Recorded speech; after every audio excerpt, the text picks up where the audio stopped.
Without a vision, the people perish.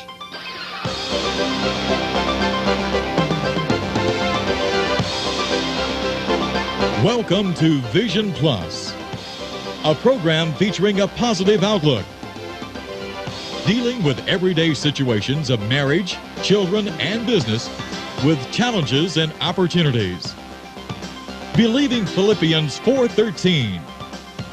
You and I can do all things through Christ who gives us strength. Teacher, author, speaker, delighting audiences from New York to Sacramento with a heart and message for the people today. Here's Bonnie Libhart. Hello and welcome. You're watching Vision Plus. Without a vision, the people perish. Proverbs 29:18. And you're going to see a person now that I call a super dad. You know, we have the super moms. We're always hearing about all the unbelievable things that women are doing for in today's society. There are a lot of men that are doing unbelievable things too. I had the great privilege of my niece's husband, Bill DeCoteau, to visit us. Fortunately, since we live in Alabama near where they have the Bassmasters Megabucks tournament, why, he came from Massachusetts to visit us here. And I just think he possibly has something that can give us a lift this morning about how to put it all together. Family, if you've had a challenge with having a job, having a wife, having children, doing one job, two jobs, three jobs. He has a lot of times in his lifetime he's had 3 jobs or 2 jobs and going to school. And also he finds time to fish a little bit. Welcome to Thank you, Bonnie. Thank you for having me here this Vision morning. Plus and TV8, Tennessee TVN Network, Victory Network. Now, Bill, you are here for the Bassmasters. At the moment, it has just, most of it has ended. You were an amateur. That is correct. Pros and amateurs. It was the very first Pro-Am tournament that Bassmasters has put together. The Bass Angler Sportsman Society has opened it up to all of their members, and I was just blessed, one of thousands to have applied for it. The Lord blessed me with the opportunity to come down here and fish in the tournament. And the amateur portion of the tournament ended yesterday with the last 35 out of 100 fishing for the big prize, which was a Bass Ranger boat and $6,000. And also, you have not just the fishermen that get together, but another aspect of it is they have it's called Christian Anglers Association, and it is just a great fellowship. A former pro bass fisherman by the name of Terry Troop, he retired from bass fishing, and Terry follows the circuit around. And having this, it was my very first tournament, my first time away from home. For 2 weeks I've been gone. In fact, with traveling time, it'll be a total of close to 3 weeks. Terry follows the circuit, and he helps to encourage the men and those families that travel along together to keep faith and keep hope. And it is just a wonderful, wonderful fellowship. So you had an opportunity, and there were a lot of people there, I understand. Oh, yes. In fact, Ray Scott, the founder of the Bass Angler Sportsman Society, Ray was there at the fellowship the other night, and it was just good to see him take his cowboy hat off and take off his boots, and he's just like anybody else. Now, there were 300 in it, although I heard there may be 20,000 applied, but 300 ended up, 150 pro fishermen and 150 amateurs. How was this started? It was started kind of a takeoff of the pro golf tournament. Years ago, Ray Scott had a vision himself, and he was a former insurance salesman, and he did a lot of traveling away from home, and he enjoyed fishing quite a bit, and whenever he had an opportunity to go fishing, he would. And of course, as you know, golf circuit was just beginning to grow 25 years ago, become very strong. And Ray said, why can't bass fishing get going like this? So on Beaver Lake in Arkansas, he was able to talk to Chamber of Commerce in that state and that town to back him up, and he did a lot of swift talking, as he'd be happy to tell you, and he was able to get some anglers to, I believe the fee at that time was $500 entrance fee with a total cash payback. And it worked, and that was the beginning. And it is not just like, those years they used to call them derbies. And a lot of derbies, unfortunately, weren't always up and up. And Ray wanted everything to be fair and honest and respectable. And since then, Bass Anglers Sportsman Society has been a great contributor to catch and release, to anti-pollution programs, lakes and rivers, through the organization of what they call the Federation, which is really the amateur circuit. They have just taken areas and turned them into beautiful, beautiful, fresh, clean water, and it's a great opportunity for any member of Bass to be involved in one of these tournaments. And they not only have the men, there were a couple women in it, but they also have the children. A mini butts tournament. That is being sponsored in Gunnersville by the Chamber of Commerce, backed by BP, which is a petroleum product company, and I believe Arbu Garcia is also now, you one of the were sponsors. sponsored by someone. You got all these decor on you, Trimax, Tracker Boats, Lighter. So someone actually was one that encouraged you. Most amateurs have a few sponsors. This being my very first tournament, I really don't have but one sponsor, and the sponsor that I have is a fellow by the name of Glenn Dobson. Glenn is an amateur fisherman, and he has put together baits, plastic worms, and I'm what they call a finesse fisherman. I use a lot of small baits, small hooks, and it was kind of funny because one of the pros that I was talking to at the tournament asked me what I was going to do with all the little brim I was going to catch. But it's a totally different technique. It's used an awful lot in California. What worked for you, because you were in the top 35 there on Monday night, and in fact the 28th or something like that. I believe my standing on Monday was 26. And you're still in the top 50, which I know that the pros that work, if they can stay in the top 50, then they can keep their job, so to speak. Now, talking about keeping your job, you do other things. You're the captain as a firefighter. That's correct. And what are some of the other jobs you have? Well, I do have a finished carpentry business where I do subcontracting. I usually will work for larger contractors. I will go and do remodeling. I do an awful lot of residential remodeling, kitchens, baths, and up north we have basements, which you don't have very many of down here. And people remodel their basements that's where they spend all their winter time down there. Now, you're in Springfield, Massachusetts, which is not how far from Boston? I know I've been over in that. Springfield is probably about a 2-hour drive from Boston, depending on where you go. Kind of like if we wanted to go to Nashville or Birmingham from this area. Yeah. But I don't live in. I work in Springfield, and I live in a rural farm town. Country town, no longer farmed, called Hamden. Right. I guess you're right about where you live, aren't you? But I remember I was there and got to actually see where you are. Now, you're married to Tricia, who has a little kindergarten that she takes care of, children that she keeps, and has done that for several years too, hasn't she? Yes. Trish started off, when we had our children, we decided that it was a blessing from the Lord, and we're not going to let Tricia work. We would have, if it meant that I had to work 2 or 3 jobs. Which you did a lot of times. Which I did. As a matter of fact, I can remember working 3 jobs and going to school full-time at nights. Full-time nights, of course, is about half-time daytime. But we made that decision. We thought that we knew that the Lord would continue to bless us. It's very important that when the children come home from school, there's a mom there. There's or a dad, or a dad, a family figure to meet them.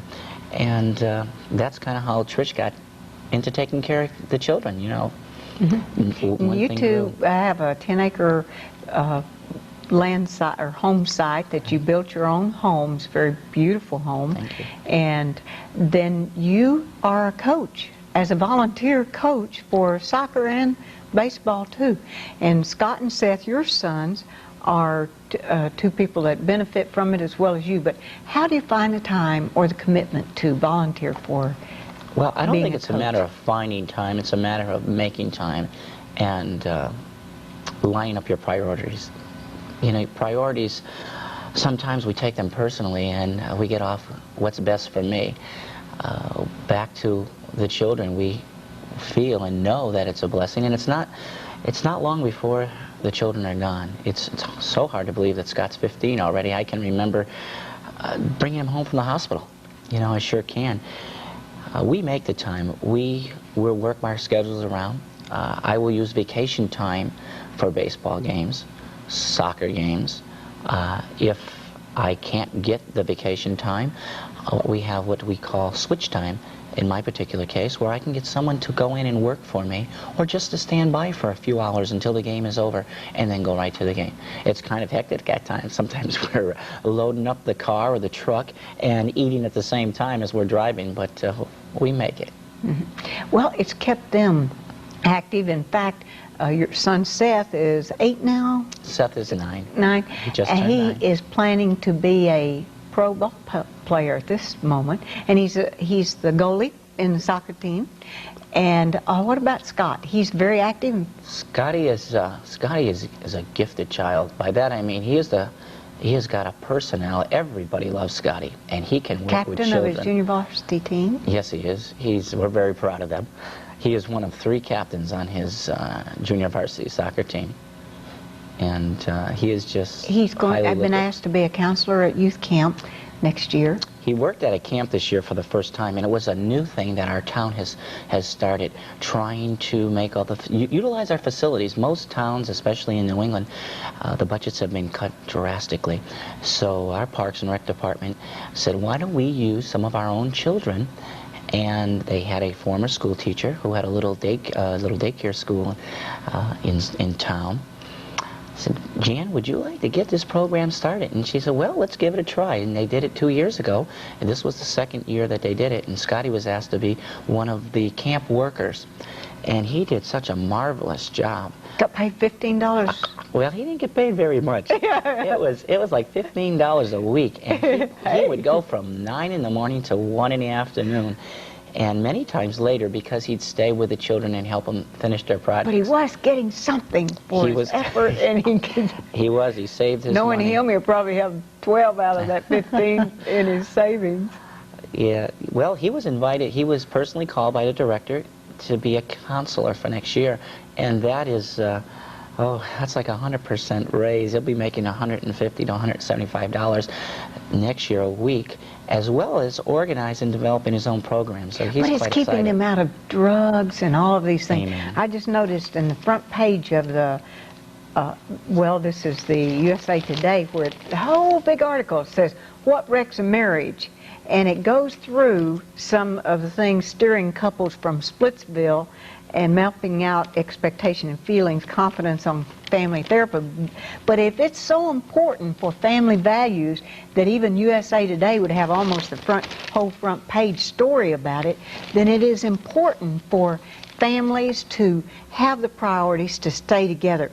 But you have, what do you think are some of the benefits of having Trish stay home and take care of the children, and your sons to be active in sports, and you to have to eat driving to the games and get someone to cover for you, and all those things you have to do for the commitment? But what do you think are some of the benefits for you and for Scott and Seth? Well, the Trish? biggest advantage with Trish being home in our particular case is, not everybody has a good day, and kids aren't any different than you and I.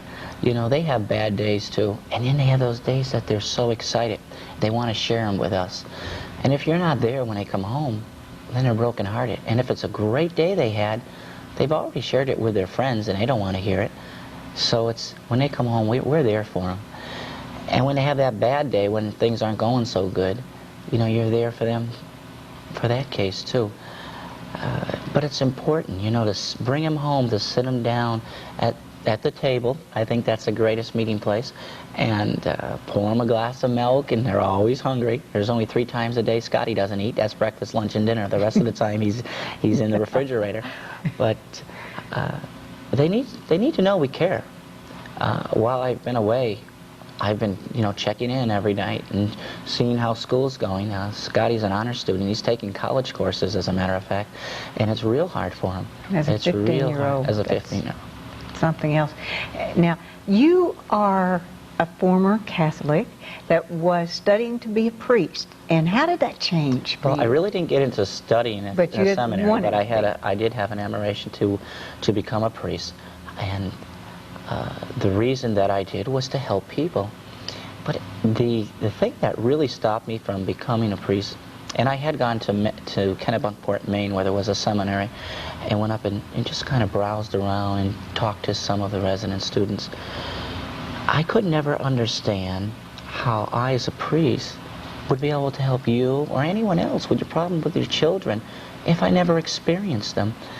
I know we talked before about Paul saying, you know, I'm all things to all men and bring them to Christ Jesus. Well, how can I be all things if I haven't experienced all things? If I haven't experienced going out and working, having a job I didn't like, but just because it was what was needed at that time, or experiencing a child coming home from school all broken up for one reason or another, or experience the bad times that I had where I had to go back and apologize to my kids for maybe being a little rough or quick with my temper, you know. So I said, something's wrong here, so I started to read the Bible. It's an unusual thing for a Catholic at those times. The Mass was done in Latin. We didn't even get to sing songs, and I know that used to bother. God didn't bless me with a great voice, but I sure do love to sing, and I love to listen to great music. But we just, you could be spiritually moved, but there was something missing, even though I went every day, and while I was in college. every day. Every day. And then when you're in the military, you were still very devoted to the Lord. So even you're still His priest. You know we're priests and kings. Amen. And so you're still His priest. And so you gave your life to the Lord and became a Christian, and now have been very active in your church. In fact, I think you had Bible Explorers in your backyard. Or tell me about Bible Explorers. Bible Explorers. I really have to thank Trish for her great example. She is marvelous. I wish she was here with us today. She's a beautiful mother. Well, I can just imagine wife. Me if I were That's right. 30 years younger. This is the way she has red hair too. That's right. She looks like her Aunt Bonnie. Yes, she does. And it was through Trish's good example. We went to church too, together every day. You're saying every day. I'm saying every day. By that I mean we studied the Bible every day. Even though I was still a Catholic at that time, Trish and I would go to the Church of Christ where we worshipped at the time. We would go ahead and study the Bible, and I used to question. I would sit. In fact, let me back up for a minute. I would sit in the pew, and we had a minister at the time who was a marvelous man and a marvelous example. His name was Dwight Maurer. And so I'm thinking now, because I can see him smiling at me from the pulpit. I used to sit over there, and he would give a handout of his lesson, and I'd be following it back, making notes. And I think between Trish's example and his lessons was just what I needed to say, hey, I need to commit my life to God. And so I did. And once I did, no matter what you do, there's a commitment, there's an accountability and a responsibility that goes with that commitment. And whether it's raising children or if it's being a child of God yourself, you have to devote all your time to that. You have to do the very best you can. And so Trish and I got into Bible Explorers. At the time, there was a need for our children and our Sunday evening worships. There wasn't anything for them. All the families would sit together in the auditorium and hear a lesson. And you'd look around and you'd see the fidgety children, and sometimes you'd even, see the older kids who weren't paying quite as much attention. And it just wasn't right. So Trish and I decided we needed something for that. What could we do? So I approached the board members, and I said, I've got an idea. I've got this vision. What do you think? Let me try it. So with the persuasion of Paul, we were able to do it. They said, well, why don't you give it a go? By all means. So we had another large room which was similar to an auditorium.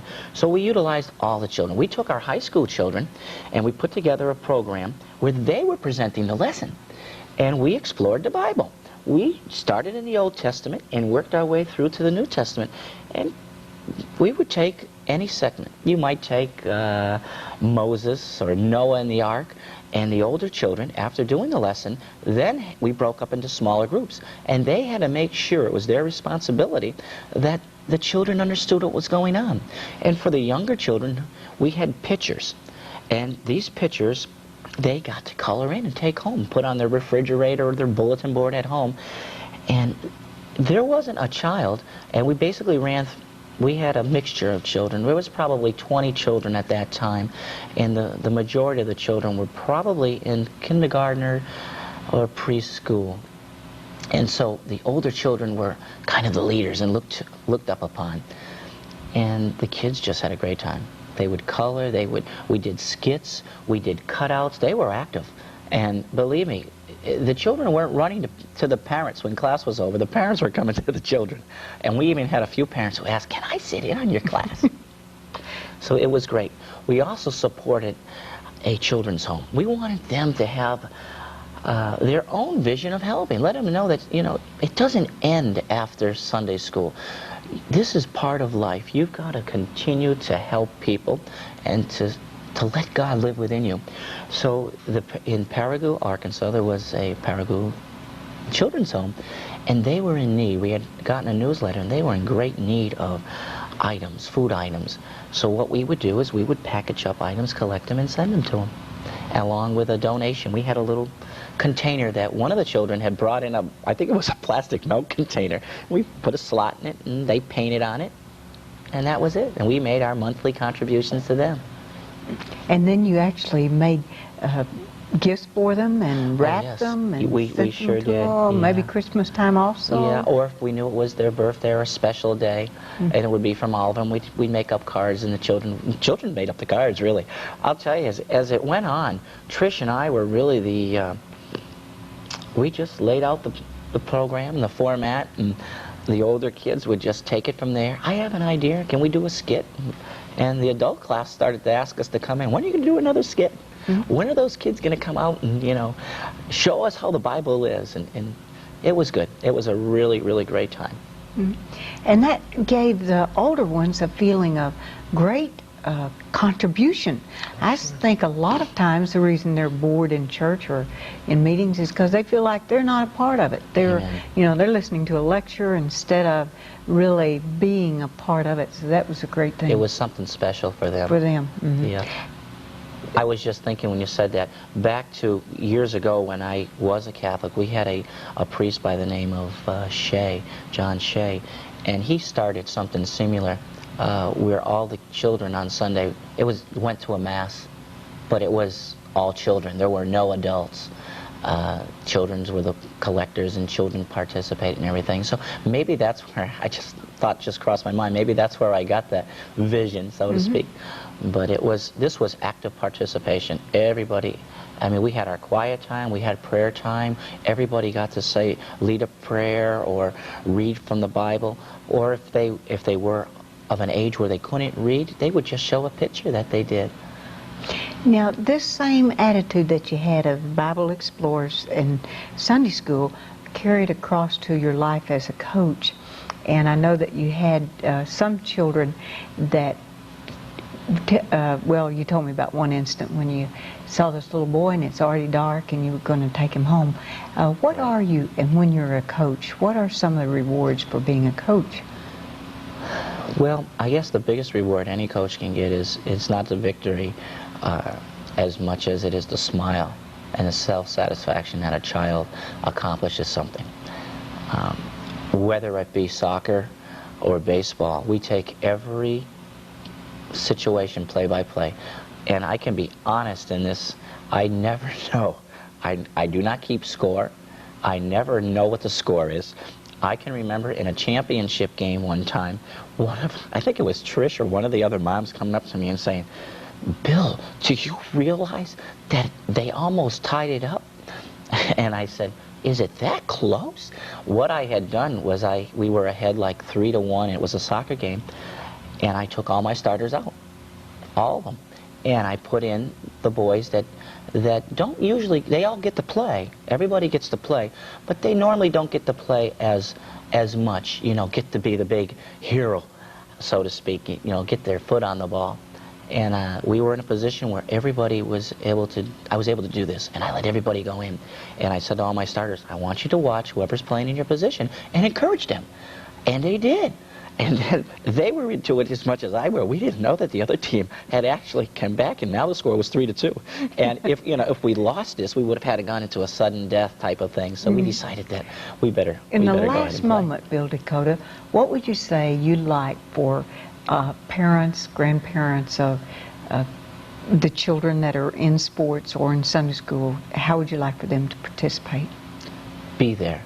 Be there. Be there. I guess that's what we need to do. We need to be be there there. for our family, be there for our job, be there for our community, and be there for our children especially. That's right. Bill DeCoteau, my nephew, I call him my nephew, he's my niece's husband, that was here for the Bassmasters tournament, the Pro-Am Bassmasters tournament here in North Alabama, I guess we'd call it, Tennessee Valley area. And I thank you for being here with us too. And bless your heart for watching. If you ever want to find out a little bit more, just call me here at the station or write to me. Call 461-8148 or call 582-0240-205 area code. And I'll be glad to get you in touch with Bill DeCoteau. We'll just see if we can have him for you. Bless your heart for watching. Thank you. Good. His presence with Thanksgiving in your heart.